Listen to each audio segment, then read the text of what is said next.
Assalamualaikum warahmatullahi wabarakatuh. Shalom, Om Swastiastu, salam kebajikan, nama budaya.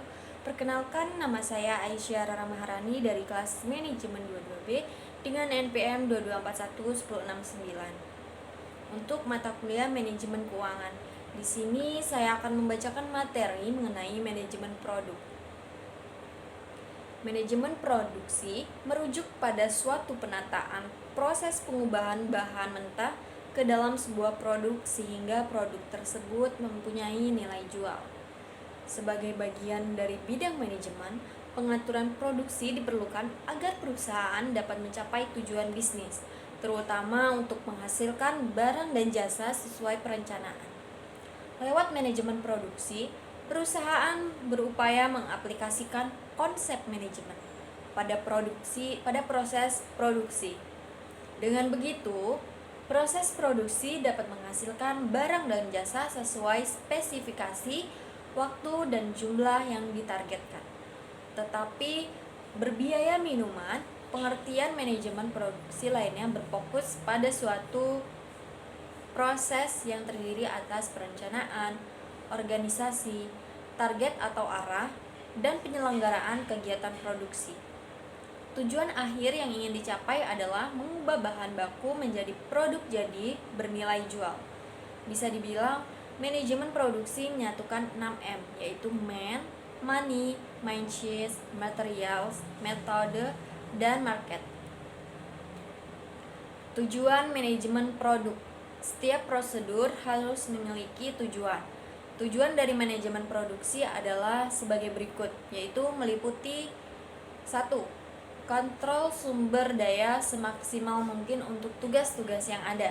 Yang kedua, ada mengatur tenaga kerja sesuai dengan keahlian masing-masing individu. Yang ketiga, dengan menangani peralatan produksi dari akuisisi hingga pemeliharaan untuk mencegah kerusakan. Adapun metode produksi yang tepat dalam melakukan produksi, seorang manajer produksi bertanggung jawab memilih mana metode yang tepat untuk bisnisnya. Ia harus memperhitungkan sifat produk dan jumlah produksi yang ditargetkan. Beberapa metode produksi yang dapat dipilih antara lain: 1. Produksi pemesanan. Pembuatan produk berdasarkan pesanan pelanggan sehingga produk yang diproduksi cenderung beragam dan tidak terstandar.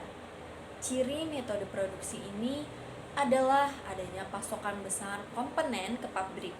Tersedia satu area produksi tertentu dalam skala besar, atau pembuatan menggunakan bahan atau peralatan khusus.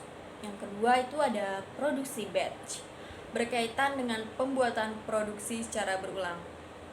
Biasanya jumlah produksi barang sudah diketahui di muka. Sistem batch memungkinkan pekerjaan produksi dibagi dalam beberapa periode. Satu periode fokus pada satu operasi. Selesai pada satu tahap operasi, berlanjut ke operasi berikutnya sampai pada produk selesai. Yang ketiga itu ada produksi massal. Produksi massal fokus pada kegiatan produksi skala besar. Gunanya menyediakan pasokan barang tertentu secara berkelanjutan. Setiap proses harus dilalui dan segera berlanjut ke tahapan berikutnya.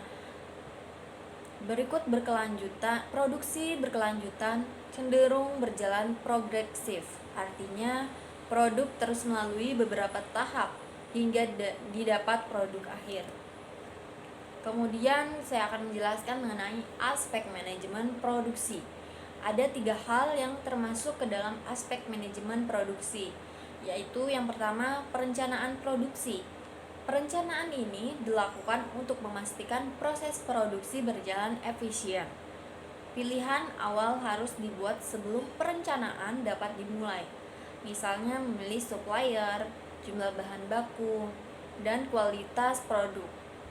Yang kedua ada pengendalian produksi. Phase control sangat penting untuk kelancaran operasi proses produksi. 3 konsep sangat penting untuk dipahami dalam pengendalian produksi, seperti perencanaan, identifikasi tujuan pasar, dan pembuatan jadwal kerja kontrol hadir untuk memastikan bahwa proses produksi sesuai dengan perusahaan. Yang ketiga itu ada pengawasan produksi. Dalam hal manajemen produksi, pengawasan merupakan hal yang cukup krusial.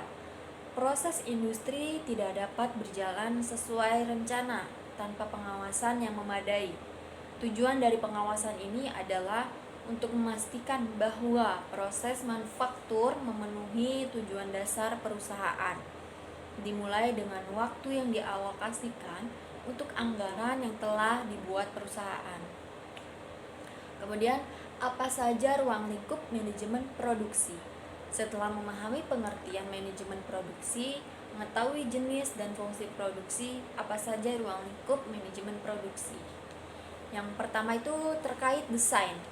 Dalam manajemen produksi, penetapan desain merupakan keputusan jangka panjang.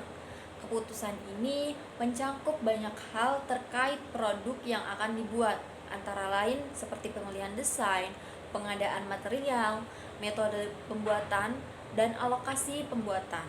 Yang kedua terkait transformasi, bersifat jangka pendek. Keputusan terkait transformasi berhubungan erat dengan kegiatan operasional di lapangan. Beberapa hal yang masuk dalam ruang lingkup transformasi adalah jadwal produksi, giliran kerja anggaran, jadwal penyerahan masukan, serta keluaran pelanggan.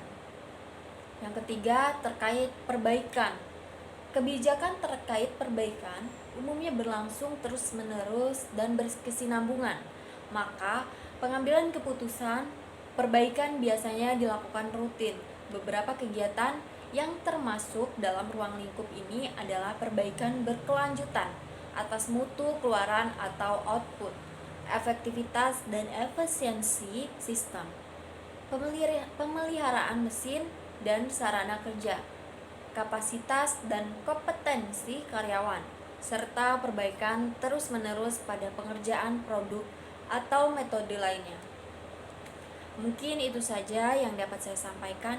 Mohon maaf bila ada salah kata. Kesepian tanpa kekasih. Cukup sekian dan terima kasih. Bye-bye.